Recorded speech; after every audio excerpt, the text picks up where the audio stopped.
Olá pessoal, estou de volta, depois de muito tempo. Enfim, só quero me justificar porque então eu estava de férias, aí retornei ao trabalho, graças a Deus. E vida de professor é muito corrida, então nós trabalhamos na escola e trabalhamos em casa, preparando aulas, corrigindo trabalhos e assim por diante, certo?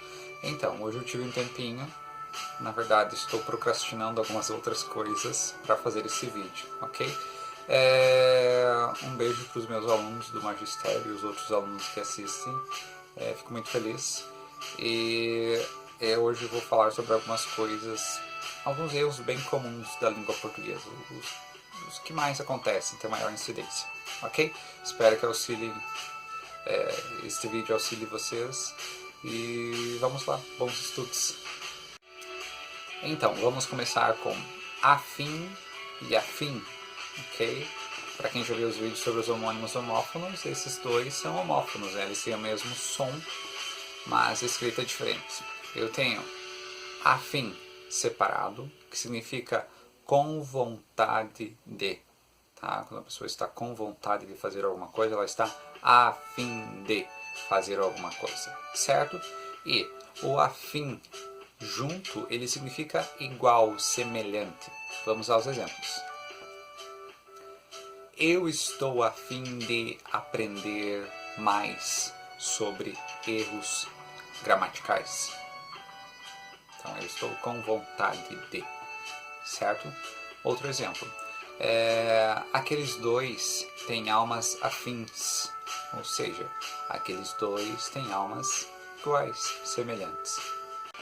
Cerca de, acerca de e acerca de, ok? São três. Eu tenho o primeiro, que é cerca de, certo? Eu utilizo o cerca de para me referir à proximidade, à distância. Por exemplo, ele está a cerca de 2 metros de distância, ok? O segundo, acerca de, escrito junto. Esse acerca se refere a assunto, a uma matéria que está em pauta. Por exemplo, nós estamos falando acerca de erros mais comuns da língua portuguesa. E o último, que é o acerca de com H, sempre que tiver A com H, ou ele é existir, ou ele indica tempo passado. Nesse caso, é tempo passado, certo? Então, nós temos um exemplo. Estou aqui falando com vocês há cerca de 2 minutos. Não sei, porque o tempo é relativo, não sei qual que vai ser a edição do vídeo. Enfim, ficou claro?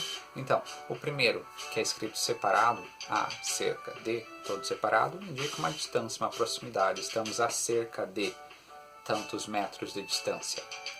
O segundo, acerca de, escrito junto, acerca, ele se refere a assunto, matéria e assim por diante, ok?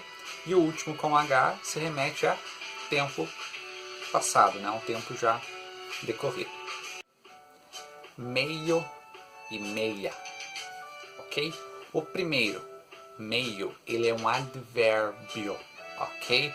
E como o advérbio é invariável, obviamente que ele não vai flexionar na questão de gênero e nem em número, certo? Porque ele significa um pouco, mais ou menos. Vamos ao exemplo.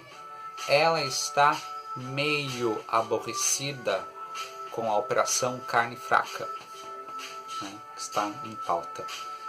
Observem que o meio, ele não combina com o gênero, tá? Ele permanece invariável, porque ele é um advérbio, como eu disse. Eu posso substituir. Ela está um pouco, mais ou menos aborrecida, certo? Então, nesse caso, o meio jamais flexiona, tanto em número, meios, eles estão meios tristes, não orna, né? Não ocorre, ok? E o meia flexiona quando significa metade, certo? Por exemplo, meio minuto é metade do minuto. Meia hora, metade de uma hora, certo? Então, quando o meio for um advérbio, indicar o modo de alguma coisa, ele é invariável. tanto no feminino quanto no masculino. Ele permanece meio. Ele está meio, ela está meio. Porque se eu digo ela está meia triste, eu já fico imaginando um par de meias lá, né? Falando, enfim. Ok? Então espero que tenha auxiliado. Meio, enquanto advérbio, não flexiona. Agora, quando significa metade de alguma coisa, aí sim eu tenho a flexão de número e de gênero. Aí esse eu ouço muito, que é uma perca de tempo. Né? É um pouco estranho, porque eu tenho perda e perca. Perda com a letra D é um substantivo, ok? Perca com a letra C é um verbo flexionado no modo imperativo, tá? Que ele perca o jogo amanhã, que ele perca a noção do tempo e se atrase. Coisa negativa, né? Então, perda, substantivo. É uma perda de tempo. Não ler. Bem, uma dica bem rápida quanto à crase, tá certo? O acraseado. Eu vou me referir apenas à questão de lugares, certo? Tem uma musiquinha, que eu não vou cantar, eu vou apenas recitar, certo?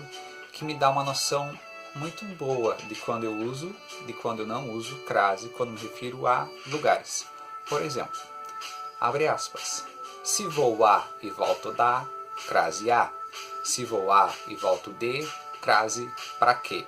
Por exemplo, vou a Curitiba. Craseado ou não? Basta eu fazer esta riminha.